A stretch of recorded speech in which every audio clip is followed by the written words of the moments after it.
Welcome back to Nasdaq Trade Talks. I'm Jill Malandrino, Global Markets Reporter at Nasdaq. We've been coming to you live from Inside ETFs in Hollywood, Florida. And joining me for this segment, we have Steve O. He's the head of Nasdaq ETF Listings and Product. And we're going to tackle major trends that he's seeing in the ETF industry, geographical growth, non-transparent's been a hot topic, and we'll also discuss fees as well. Steve, great to have you with us as always. This is your conference. This is your Super Bowl.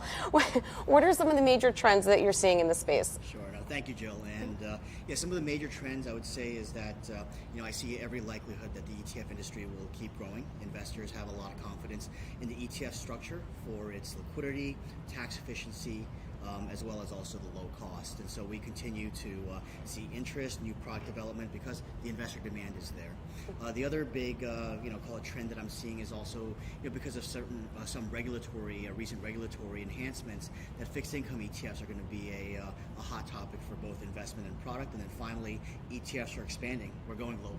Yeah, oh, absolutely, for sure. And that's what I wanted to ask you, geographical areas that are going to see growth. U.S., of course, there's going to be growth in that market. Outside of that, globally, where's the opportunity? Sure. I mean, I think that we're seeing trends that Europe and Asia are signs that the trends are very similar.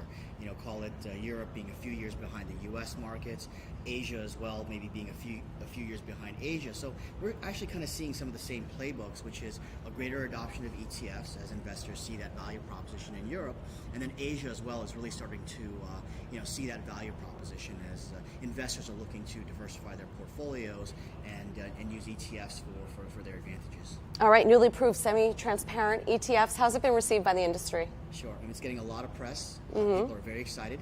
I'd say the entire industry, including Nasdaq, we're doing everything we can to get these ETFs launched as soon as possible. I'm foreseeing that we'll see the first few products before the first half of the year, and and really depending on how those go, and then other interests as well, and the market environment, that we should see newer products come in across all of 2020. Do you expect more pressure on fees? I do. I do. That at least for the larger core type products, like the S&P 500, the Nasdaq 100 type ETFs, that you're going to see that fee compression, but I'm not sure if there's going to be much more room to grow, to go lower. Where I see some opportunities for higher fees are going to be around, certain thematic types of ETFs, where they're giving investors access to different parts of the market that investors haven't had before, as well as also certain types of structures that have maybe embedded options or other derivatives, where they actually have a strong value proposition to generate enhanced returns or protections for investors. So it really ultimately comes down to differentiation from the traditional type of products. All right, Steve, great to see you at Inside ETFs. And thanks for joining me on Trade Talks. I'm Jill Malandrino, Global Markets Reporter at Nasdaq.